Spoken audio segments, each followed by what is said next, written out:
When it comes to defunct roller coasters, by and large, it's usually a good thing that those rides closed. Whether it be because the ride was incredibly rough, or the ride system had gotten outclassed by newer models, or because the ride was, well, simply put, always bad to begin with. For most roller coasters, when they close, that's it. There's no pining or demand to bring those roller coasters back. However, there is the rare case where you have a roller coaster that was good and beloved and popular until its last dying days, and as a result, the dead don't quite stay dead. In the infamous words of The Rise of Skywalker, no one's ever really gone. And like the distributor of that film, Walt Disney Pictures, the roller coaster industry loves a good remake. Of course, in the case of these remakes, they'll always try and add new bells and whistles to try and make the product better than the original.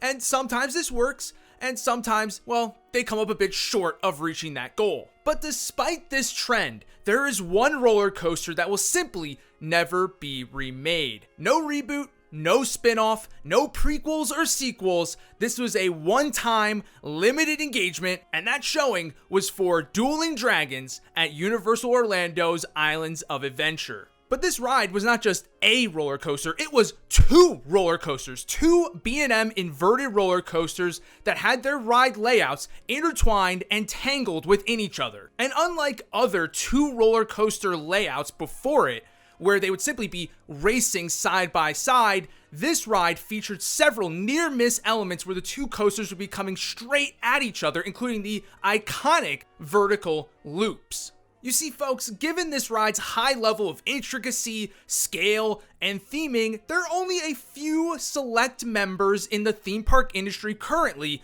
who would even have the budget to recreate a ride of this magnitude. And now, over 7 years after this attraction closed its doors for good, I can tell you with full certainty that those big players do not even want to attempt to recreate anything like this. For one, and perhaps the most damning piece of evidence against it, is the fact that it is based on an original idea. It is based on an original property. It is not based on a major film franchise or anything of the sorts. Instead, it is loosely based on Arthurian myth, with the main character more or less being Merlin, the famous wizard that you might be familiar with. And impressively, Universal put together a well thought out and actually deep and thorough storyline for this outdoor roller coaster. Keep that in mind, an outdoor roller coaster. And that's not indoor, it doesn't have any dark ride elements.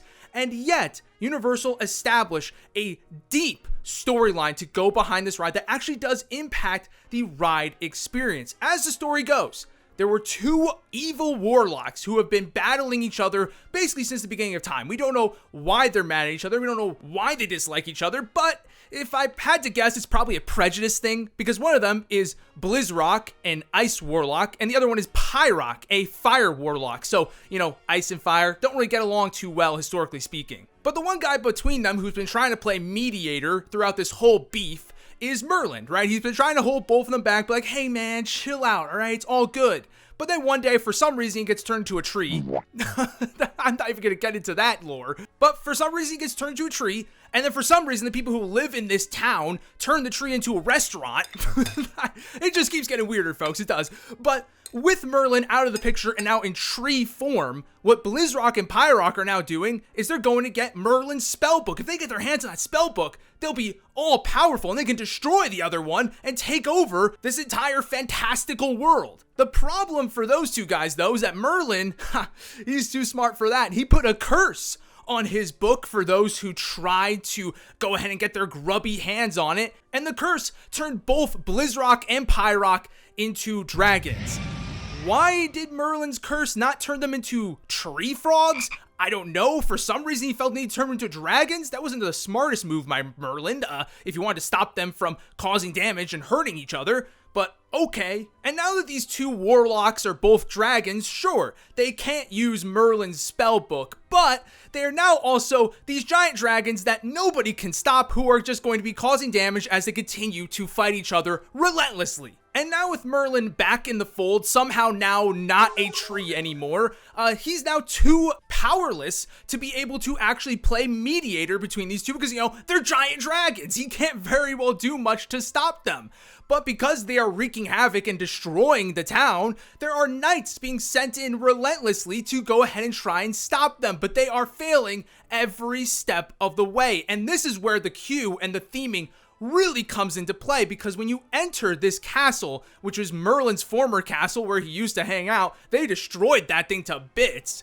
And now when you go inside, what you'll see first are Pyroc's victims, a whole bunch of knights melted into the wall by his fire-breathing blast, followed shortly thereafter by knights being frozen to the ceiling after being attacked by Blizzrock. But the brutality doesn't end there, because after that, and really the last hallway leading up to the station, is just an endless catacomb of skeletons and skulls lining the walls, showing you that quite literally thousands of knights have entered this building before you and have gotten absolutely massacred by Blizzrock and Pyrock. So what exactly are you doing here? What's your role in the story? And this is where Universal is experts at involving the guest, because Merlin's grand plan at this point, he knows he can't stop him himself. So his plan is, okay, if we can't kill him, if we can't stop him, we have to tame them. And the only way to tame them is to ride them. So, hey, random tourist in your Hawaiian shirt and cargo pants, I know that there are a whole bunch of knights who came here before you and got absolutely destroyed and melted and frozen and just turned to ash right before your eyes. You'll see as you're walking up to these dragons. But I think that you can ride these guys and help me out. Do me a solid. It's an absolutely absurd and hilarious ask, but it helps to build such a great atmosphere and tension and anticipation as the guest is now involved in the storyline of what's going on here and is involved in the stakes of this story. And as a kid especially, all of this really hits home because, of course, you're seeing all of these dead people as you're walking over to the ride, and you know you're about to come face to face with the thing that just killed all these people. Needless to say, I'm sure there are plenty of kids who needed a diaper change after going through this queue. And that, I'm not even exaggerating with that, because the sound design really takes this whole thing home, because, I mean, you're just hearing echoes through the caverns of people screaming and of dragons fighting outside, and then you even get up to this gate that has the dragons fighting seemingly on the direct other side of it, and they're banging into the thing, and they're right there, and you're like, holy cow, I could die in any second right now. For an original property that is not relying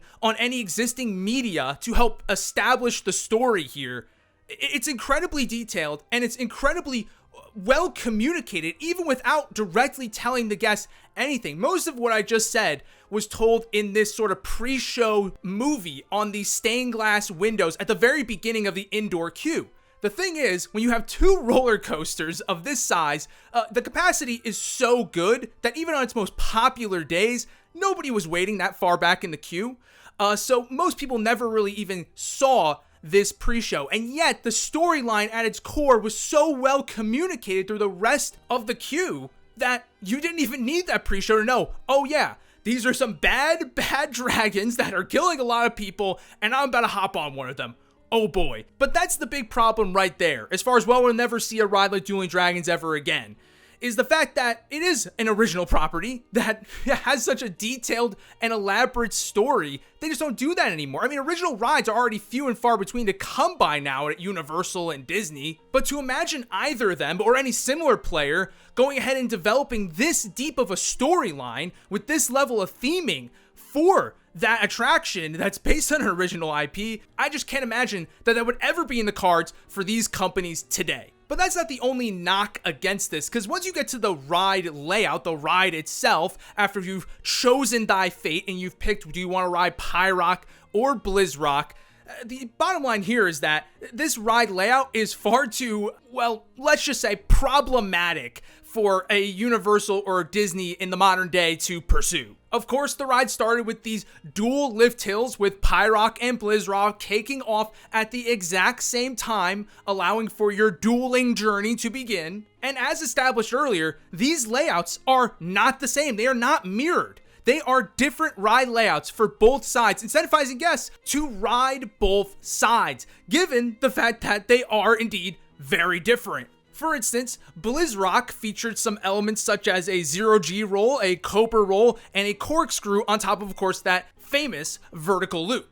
Whereas Pyrock featured 2 Immelmans and 2 corkscrews on top of that vertical loop, as well as going 5 mph faster, clocking in at 60 mph versus Blizzrock's 55, which was likely the product of Pyrock also having a larger drop, having a drop of 115 feet versus Blizzrock's 95. So by and large, most people would consider Pyrock to have been the better of the 2 coasters, but you really can't go wrong either way. However, that being said, the really unique thing about this coaster was, of course, the dueling moments, the near miss moments where these 2 coaster tracks came within feet of each other. Ultimately, it was these moments that defined the ride experience for this attraction. So much so to the point that the vertical loop on this attraction has become one of the most iconic roller coaster photos possibly ever, and was such an amazing sight to behold, especially with the 2 giant dragon statues at the entrance of this ride framing the entire inversion.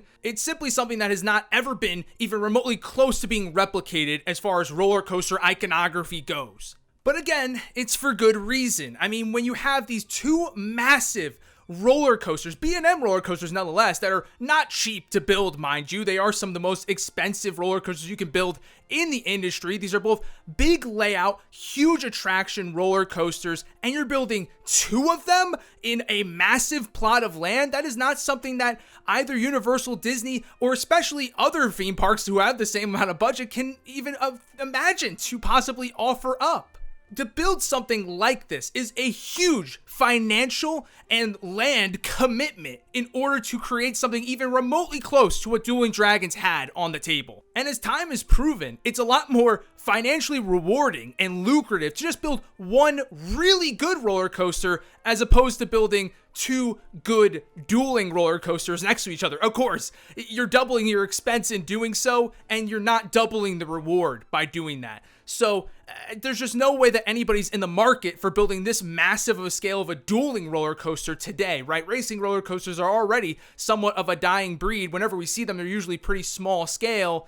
To imagine a dueling roller coaster of this magnitude, it's unfathomable at this point. But unfortunately, the list doesn't quite end there. You see, when I said earlier in this video that for most roller coasters, it's usually a good thing that they closed, and they closed for a good reason, and most roller coaster enthusiasts are not begging for those rides to come back. As crazy as to say, Dueling Dragons is one of those roller coasters. And I know you probably are thinking that I've lost my marbles halfway through recording this, but the bottom line is this, folks, that the ride that I just spent the last 10 minutes or so describing is not the roller coaster that existed when it closed in 2017. That is not the same ride. You see, folks, in 2010, the back half of the Lost Continent, the Merlin Woods section where Dueling Dragons resided, was rethemed to the Wizarding World of Harry Potter Hogsmeade. And in doing so, Dueling Dragons and its partner in crime, Flying Unicorn, were rethemed to Dragon Challenge and the Flight of the Hippogriff, respectively. So that grand storyline, that intricately themed queue, all gone and replaced with Harry Potter, now themed to the section of the Goblet of Fire, where of course Harry has to encounter a dragon. And don't get me wrong, there certainly were some cool things done here. I think for me, at least, the highlight was seeing the Goblet of Fire and the Triwizard Cup. Those are both very cool props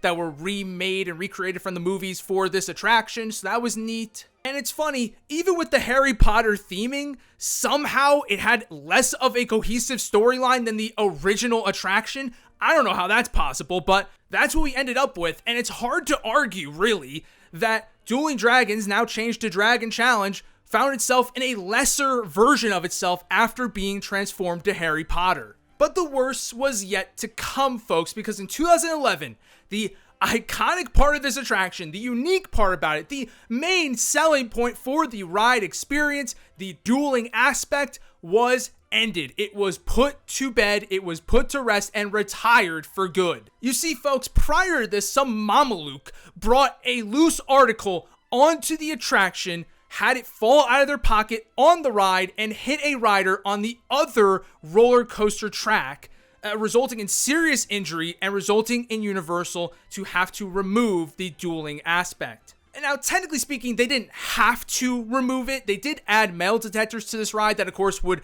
prevent people from bringing loose articles onto the attraction.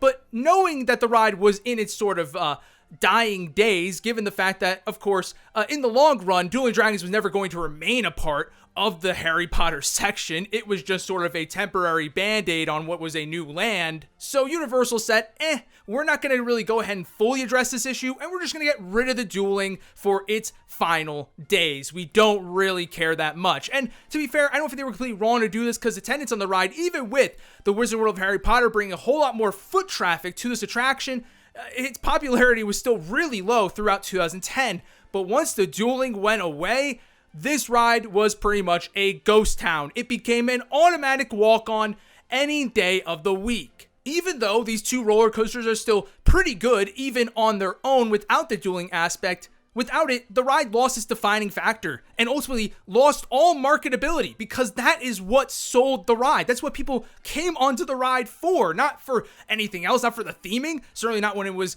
themed to Merlin Wood, not when it was themed to Harry Potter. It didn't matter. What mattered was, is it dueling? Because that is the unique selling factor here, and you get rid of it, people notice that, and they say, oh, this ride is not operating the way it was intended to, therefore, it's not worth my time. And between the loss of theming and the loss of dueling, it is hard to argue that Dueling Dragons, now Dragon Challenge, did not deserve to close. It 100% did. There's no doubt about it that come 2017, everyone and their mother was ready for this ride to close. Certainly, there was still a lot of outpouring support, and certainly they're diehard fans, but people were not mourning the loss of Dragon Challenge, no. They were mourning the loss of Dueling Dragons. But even then, in that case, this ride on its final day only reached a max wait time of 20 minutes. Sure, that was better than the usual walk-on it had, but still, that was way lower than the ride had even back in its heyday when it was still themed to the Lost Continent. The bottom line is that for most fans of this attraction, the ride didn't die on September 2017. It died in 2011 when that dueling aspect was removed. So, long story short, another reason why we'll never see a ride like Dueling Dragons ever again is because of safety, right? Yes, you can go ahead and implement metal detectors and lockers to prevent people from bringing loose articles on the rides, but sometimes there are things you cannot avoid. And unfortunately, with a ride like this, where riders are becoming so close in proximity to each other, there's really no way to 100% secure people's safety on a ride like this. So, yeah, I mean, you can't make a ride like this anymore, or at the very least, the big boys who are going to be liable to some massive lawsuits if there is an injury that comes as a result of this attraction, are not going to want to touch it with a 10-foot pole. The closest that we're ever going to get is Stardust Racers coming to Universal's brand new theme park, Epic Universe. This is more so a racing roller coaster with a few dueling elements that, in a sense, is trying to be the spiritual successor to Dueling Dragons. Clearly, it is not as intense as Dueling Dragons, it doesn't have the same amount of near-miss elements, and we're not even really sure how much storytelling or deep theming this attraction is going to have. Will it have the same level of detail as Dueling Dragons? We don't know up to this point, but at the moment, I can tell you, it's certainly not going to be any Dueling Dragons, but it's probably about as close as we're ever going to get. And though we'll likely never see a ride like Dueling Dragons again because of its theming, because of its original property and idea, because of its ride layout, and the fact that it takes up so much space, and the fact that it could be somewhat dangerous by today's standards, it doesn't mean that the ride still should not be remembered as elite. Of course, in its dying days, it was in a sad, sad state. But I tend to believe that it was not the same attraction that it was a decade prior. Dueling Dragons, in its heyday, at its peak, when it was operating at a tip-top level, was one of the best roller coasters operating at that time. And I'm not even exaggerating when I say that. The near miss elements were amazing, the ride layout was amazing, and the level of detail in the theming and the storytelling was top notch with any other roller coaster or ride that was even themed to an existing media franchise and had that sort of stuff to pull from. It was truly that incredible. And I think as theme park and roller coaster enthusiasts, that is the ride that should be remembered in the annals of time, not Dragon Challenge and the sad state that Universal had put it in by its dying days when it was basically left in the back of the shed waiting to be put out of its misery. So anyways, let me know what you guys think in the comments, and if you want to hear me rant and rave about another Universal Orlando ride that I love, check out my video about one fish, two fish, red fish, blue fish in the middle of your screen right now, and I'll see y'all next time. Peace.